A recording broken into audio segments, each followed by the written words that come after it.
Hello guys, আপনারা সবাই কেমন আছেন? এই সন্ধ্যাবেলা বসে আছি দোকান পাড়ে। যে গরম পড়ছে ভালো লাগে না। এই এখন আসলে কি বলবো, মানুষ বেইমান হয়ে গেছে। মানুষ কথা দিয়ে কথা রাখে না, মানুষ স্বার্থপর। আজকাল মানুষ ভালোবাসে না, টাকারে ভালোবাসে। টাকা টাকা আসলে বর্তমান পৃথিবীতে দেখি মানুষ ভালোবাসে না, টাকারে ভালোবাসে। তবে আমি মনে করি যে চলে গেছে বা যে চলে যাবে বা যে চলে যাচ্ছে তাকে যেতে দাও। যখন দাঁত থাকবে না তখন দাঁতের মর্যাদা বুঝবে যে কেমন। এখন দাঁত আছে, দাঁতের মর্যাদা বুঝছে না, যখন চলে যাবে তখন বুঝবে।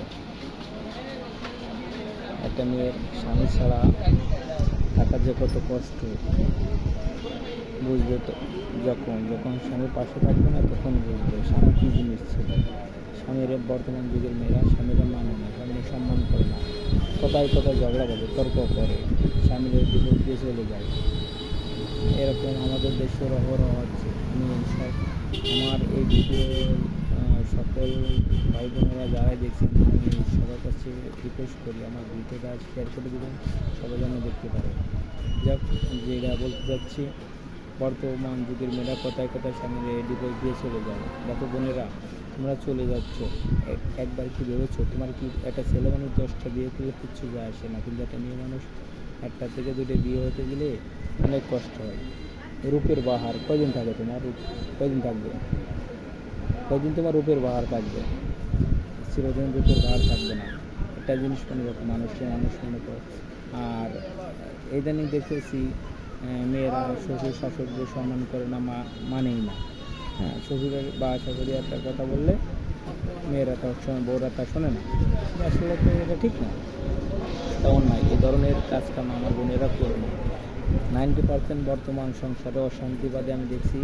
100-র ভিতর 50%, 50% সংসারে বিটার বউরা শ্বশুর শাশুড়িরা দেখতে পারে না, ঠিক আছে? যার কারণে বিচ্ছেদের সংখ্যা বেশি বাড়ে গেছে। হয়তো স্বামীকে তালাক দিচ্ছে, আর নয়তো বউ ডিভোর্স দিয়ে চলে যাচ্ছে, আর নয়তো মেয়ে অন্য আরেকজনের সাথে বেরোয় যাচ্ছে। আসলে এগুলো হচ্ছে কারণ কি, তুমি যখন মা হবা, তোমার সন্তান যদি তোমার ছেড়ে চলে যায়, তখন তুমি কষ্টটা বুঝবা।